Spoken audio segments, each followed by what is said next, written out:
So most of us already know if you're looking for a decent return on your savings, credit unions are going to be 9 out of 10 times the best option other than online financial institutions. That having been said, you ever wondered and scratch your head as to say, why are credit unions so much better of an option than traditional brick and mortar banks? Why are credit unions not more broadly available as brick and mortar banks typically are? And why is savings not encouraged as much in our society and our economic system as a whole in the first place? At the end of the day, when you look around, most incentive is around spending money or borrowing money. So why is saving money not as much of a priority in our economic system? There's a much deeper economic explanation for that, and I want to get into that in this video. Why do I want to dive into this? It's not just to nerd out on economics. It's because those of us who want to build legitimate wealth in the United States and don't want to do it through frugality and living out of a van on the side of the road need to understand these financial concepts in order to understand how to use our money to build wealth in the system. So we're going to break down these two economic phenomena in particular and branch out from there back to why savings isn't encouraged more, why you have better savings offerings at credit unions, but credit unions aren't as available as private regular institutions, etc. And they're going to ultimately tie this back into how this leads into how to save, spend, and borrow to build wealth in the economic system as a whole. So for those of you who are new to the channel, I'm JP, the founding architect of the channel. I have 13 years in financial services, 11 years plus in retail banking, small business banker, and consumer banking. I have a FINRA investment license, life insurance license, state mortgage loan originators license, and small business certified by the financial institution that I work for. So that having been said, I've been all over the financial services industry, deep in the financial services industry, and I've helped hundreds of small businesses and consumer clients ranging from working class to 6, 7, and 8 figures per year for over a decade now. So that having been said, you're getting this information from somebody who has a lot of experience, not only in their personal life towards building wealth, but helping other people do the same thing. I'm going to help you master relationship banking and maximizing your borrow capacity so you can customize your blueprint for prosperity. So those two economic phenomena that I discussed earlier in the intro are going to be inflation and deflation. Inflation has been one of the hottest topics for the last 5 years or so if you haven't been under a rock. Deflation, not so much. The concept of deflation is semi-foreign to us for those of us who've been born in maybe the last 40 or 50 years or so. The concept of deflation is not something we've had to worry about or had come across our desk financially, but it is an important concept. But in order to give context to deflation and how all of this ties back to savings rates and back to building wealth, we need to go back over inflation really quickly. So the definition of inflation is the overall increase in prices of products and services in the economy. It is usually measured using the consumer price index. Many of you heard the CPI. Inflation can cause the purchasing power of a currency to decline. From a consumer's point of view, inflation is often perceived in relation to prices. Over time, currency loses value and it doesn't have as much purchasing power as it once did. So as I said in a previous video around inflation, this is basically where the currency gets weaker and it takes more of the same dollars to buy the same good. But to us, it registers as prices. So what is deflation?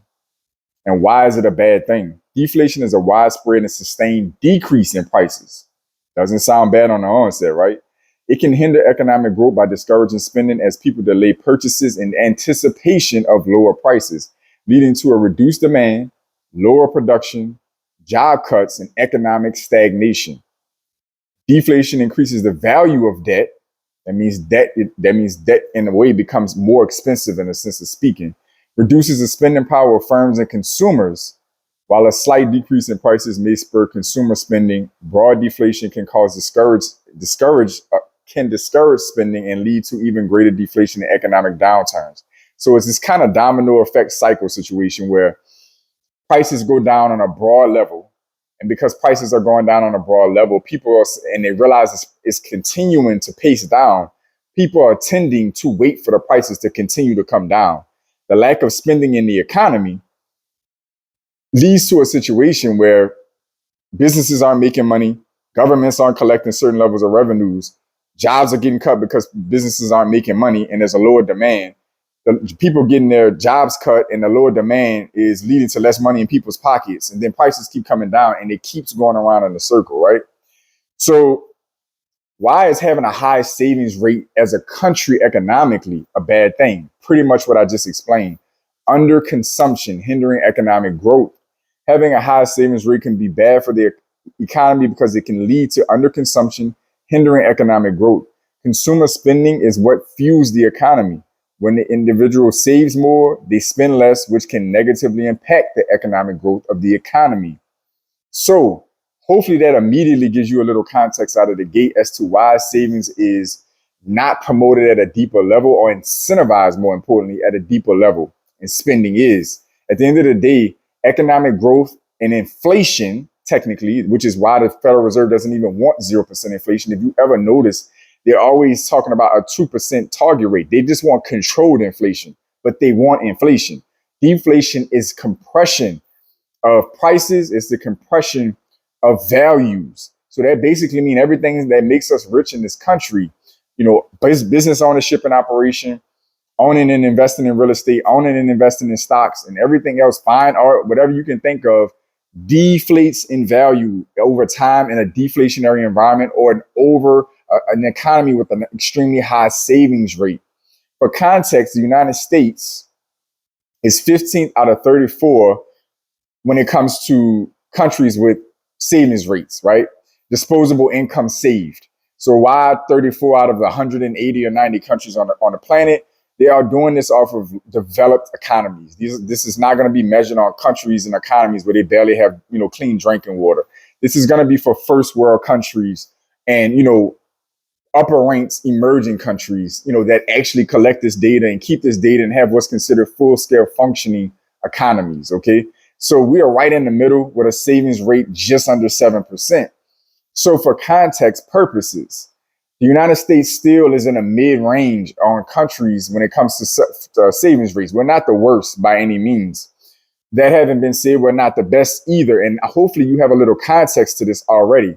So let's bring this back to the concept of credit unions and, private brick and mortar banks.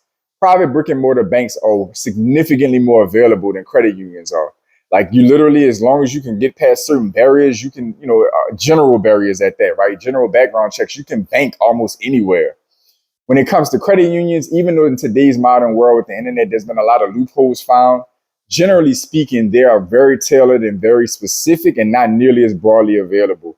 There's scenarios and cases where you may only have a couple credit unions available in any given city that you technically qualify for. Now, again, there's a lot of loopholes and backdoors that are being tried today, but just sticking to the main, the main circumstances or standards of getting into credit unions, they are generally not as accessible or as many of them as private brick and mortar banks. And so when you stop and think about, the institution that is going to incentivize you to spend more and borrow more is the one that's most available to you. It's by design. It's not an accident. And it's the same thing when you think about the credit unions. Credit unions are non-for-profit entities. You sit there and scratch your head. By default, that means that they're going to likely be more limited than a for-profit entity in a capitalistic society. They are a great counterbalance to private banks in it because there's two different incentives. One of the main primary reasons for credit unions offering better rates on deposits and on loans than brick and mortar private banks is going to be the incentive, who they're incentivized by. When you're looking at private banks, brick and mortar banks, they have stockholders and shareholders rather and stakeholders that are investing their capital in them for a certain return. They have to be growth focused and oriented. That means that their loyalty is not solely to their customers, in some cases, not even primarily to their customers.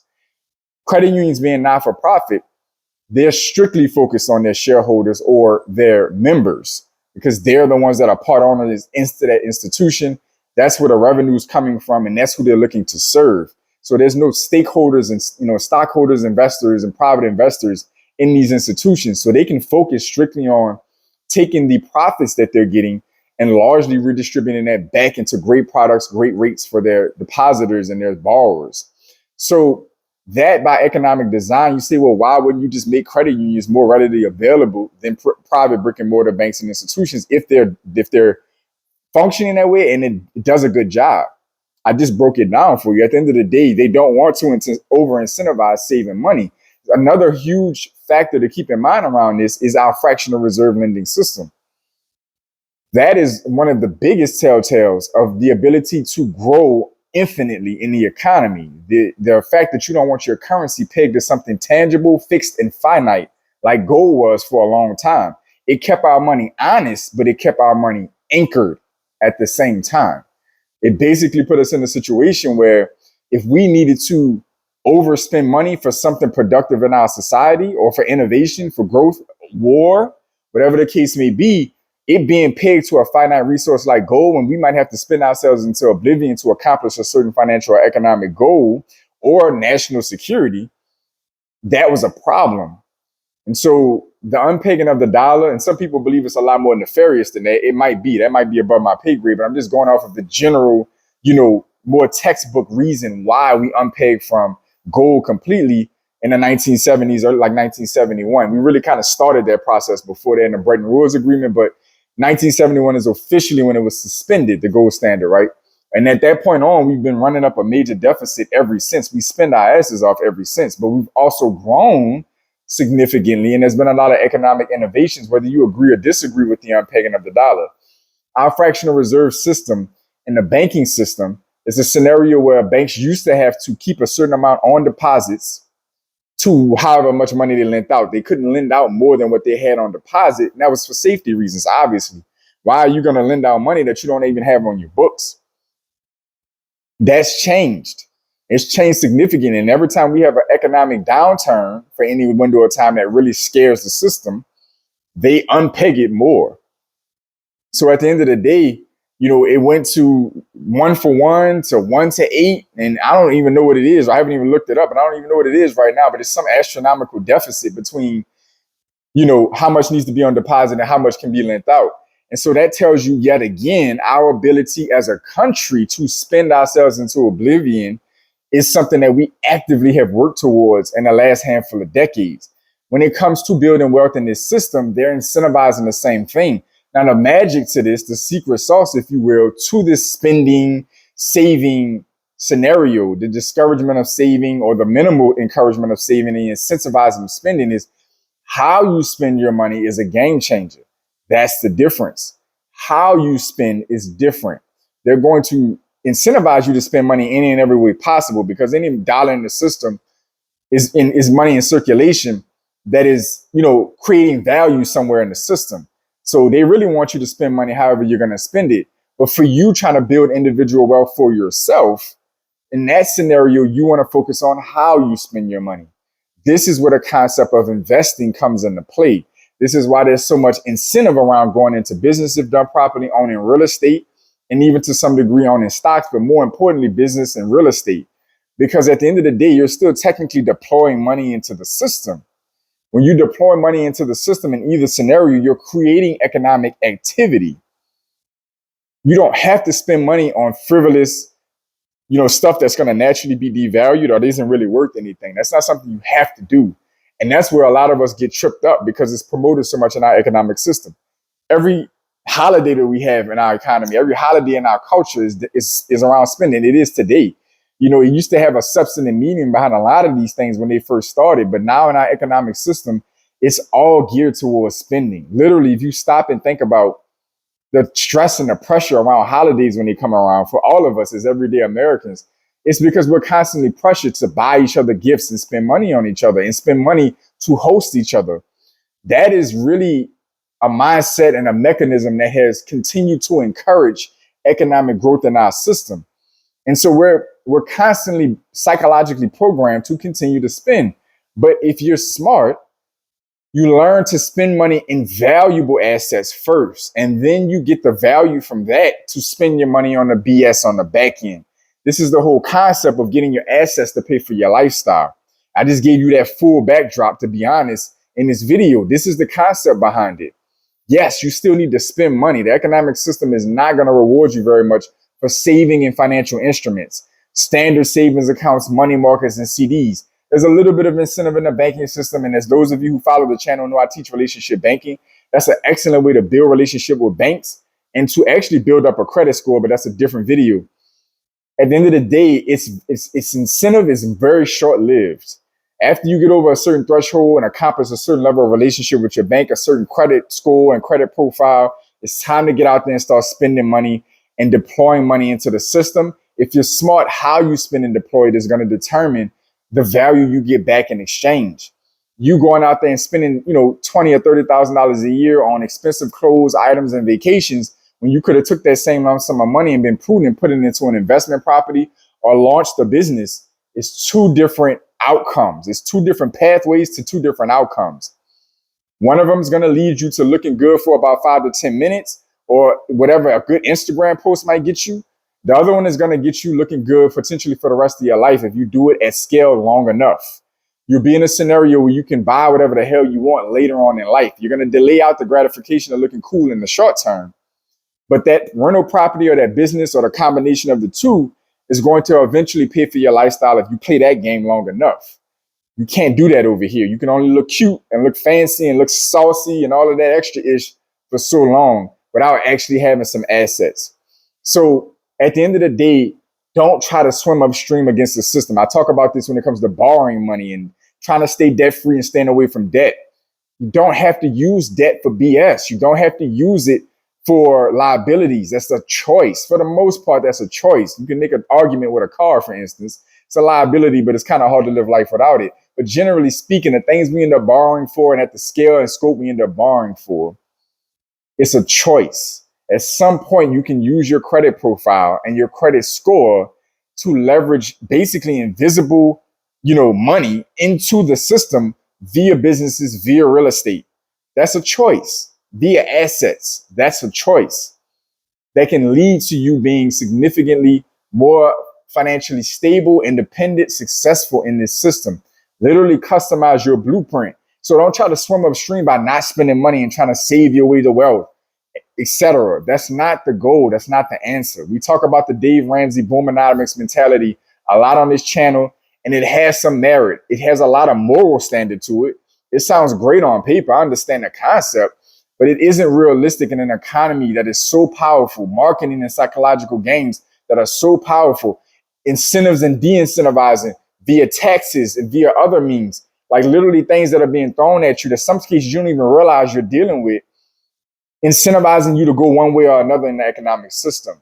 You're being steered, whether you like it or not. And the nature of it is, okay, if spending and borrowing is what you need me to do to help play my part and to keep the economy going, cool. I can choose where to spend and borrow. I have the freedom to do that. I may not have a hell of a lot of freedom or flexibility to spend or borrow. If you're going to function in this economic system as an everyday person on any level, you're going to do both of those at some point in your life, probably consistently. So let it be something that you do to make yourself better off, to build real wealth, to be able to control your lifestyle. Do that like in an effective way that does not benefit the system only.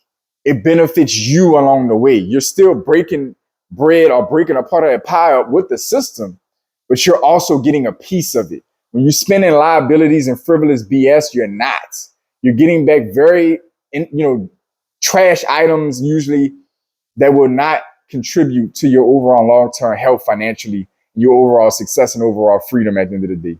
So hopefully this all made sense. I went down kind of a deep rabbit hole on this one because honestly, I took myself down this path when I started to kind of study another topic and realized, damn, why is it that we are so incentivized to go this route economically? So I found this and was able to put this together organically and with the intent of bringing it to you because honestly, these are the major mechanisms and levers that are steering and pulling and pushing us in different directions to function in the economy. And if I can get more of you to understand not to swim against the current, not to try to swim upstream, go with the flow of things, but do it in an effective way where you also get value out of the equation, that's the kind of content I'm going to continue to drop. Comment down below and let me know what your thought process is around how this economic system works, your understanding of inflation, deflation, how you spend your money, what you borrow money for. Let me know if you understand the concept I laid down. Let me know if this is something you practice financially, or do you have contention against what I put out there? Are you somebody who's really, really big about saving your way to wealth or saving your way to buying assets? Let me know your perspective on this down below so we can keep the conversation going on a high intellectual level. Go down in the description below also to check in with me on Instagram and get tied in. I've started an Instagram for the channel, and I want to continue to branch out our committee of pioneers there. So you can look for the link down in the description down below. If you're looking for guidance one-to-one, there are links down below for you to work with me one-to-one. If you want to understand how to put some of the content I put into practice, or the content I put on this channel into practice for yourself, if you want the opportunity to do that, there's links down below where you can work with me. There are scenarios where I will work with you for free on a surface level. And if you really want a deep dive, hands-on approach, there's paid ways to work with me down below. You can check that out in the link down below. Other than that, to all my pioneers, welcome back. To my new viewers, welcome in. I want you to like, comment, share, subscribe, support the channel so the channel can continue to support you. And other than that, I want each and every one of you to stay focused, stay in motion. I'll see y'all soon.